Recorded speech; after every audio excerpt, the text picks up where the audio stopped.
இன்றைக்கி banana clip பற்றி full டீட்டெயில்ஸுமே நம்ம இந்த வீடியோவில் தெரிஞ்சுக்க போகிறோம். ஸோ பாருங்கள், நான் ஃபஸ்ட்டு பெரிய பனானா கிளிப் தான் எடுத்திருக்கேன், பிக் சைஸு. இதை நான் பேடில் பின் பண்ணிப்பேன் எப்பயுமே.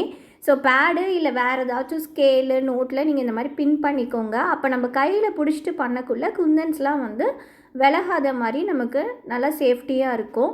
ஸோ பனானா கிளிப்புன்னு இல்லை, இந்த மாதிரி அலிகேட்டர் கிளிப்ஸு, டிக்டாக் கிளிப்ஸ் எல்லாத்தையுமே நம்ம இந்த மாதிரி பண்ணிக்கலாம்.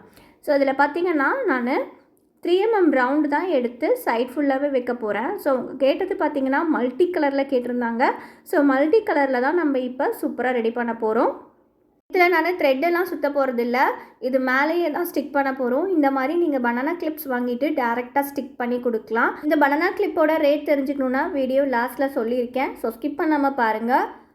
ஸோ நானும் பனானா கிளிப் தானே சீக்கிரம் செஞ்சு முடிச்சிடலான்னு நினச்சேன். பட் வந்து ரொம்ப டைம் எடுத்துச்சு. எனக்கு தெரிஞ்சு நான் செஞ்சது வந்து பார்த்திங்கன்னா எனக்கு ஒரு ½ அன் ஹவர்னாச்சும் டைம் எடுத்துச்சு. ஏன்னா அவ்வளோ நீட்டாக பர்ஃபெக்டாக பண்ணணுன்னு மட்டும்தான் எனக்கு தோணுச்சு. ஸோ பார்த்திங்கன்னா ட்ராப் ஷேப் எடுத்து வச்சுருக்கேன், மீடியம் சைஸு. ஸோ எல்லாமே கிளாஸி ஃபினிஷில் பண்ணியிருக்கேன்.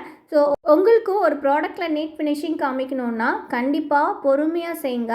ஸோ நம்ம வச்சுருக்க குந்தன்ஸ்லாம் இதில் சைடில் வச்சுருக்கோம் இல்லைங்களா, ஸோ அதனால் வந்து விழுகிறதுக்கு நிறைய சான்ஸ் இருக்குது. நல்லா இந்த B7000 க்ளூவை நல்லா போட்டுட்டு சைட்லலாம் வைங்க. அப்போ தான் அது ப்ராப்பராக நமக்கு ஃபிக்ஸ் ஆகும். இந்த பனானா கிளிப்போட ரேட் எப்படி ஃபிக்ஸ் பண்ணுறது அப்படின்னா, நீங்கள் எவ்வளோக்கு இந்த கிளிப் வாங்குனீங்கன்னு பார்த்துக்கோங்க. தென் இந்த குந்தன்ஸில் எவ்வளோ கிராம்ஸ் நீங்கள் யூஸ் பண்ணியிருக்கீங்கன்னு பார்த்துக்கோங்க. உங்களுக்கு எவ்வளோ டைம் எடுத்துச்சுங்கிறதையும் நீங்கள் கால்குலேட் பண்ணிக்கோங்க. ஸோ இது மூணையுமே கால்குலேட் பண்ணிவிட்டு அதுக்கப்புறம் நீங்கள் இதில் எவ்வளோ ப்ராஃபிட் வைக்கிறீங்க அப்படிங்கிறத பார்த்துட்டு நம்ம இதை சேல்ஸ் பண்ணலாம். ஸோ இதுதான் ஆக்சுவலி வந்து ப்ரைஸ் ஃபிக்ஸிங் வரும். ஸோ இது ஃபுல்லாகவே ஒன் டே ட்ரையாக விட்டுட்டு அதுக்கப்புறம் இந்த பேட்லேருந்து எடுங்க. அப்போ தான் குந்தன்ஸ் நல்லா ஸ்ட்ராங்காக பிடிச்சிருக்கும். இந்த பனானா கிளிப் பிடிச்சதுன்னா மறக்காமல் ஒரு லைக் போடுங்க.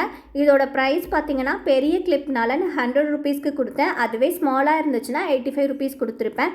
ஸோ யாருக்காச்சும் வேணும் அப்படின்னாலும் நீங்கள் ஆர்டர் ப்ளேஸ் பண்ணிக்கலாம். ரொம்ப குவாலிட்டியாக நல்லாயிருக்கும். தேங்க்ஸ் ஃபார் வாட்சிங். பாய்.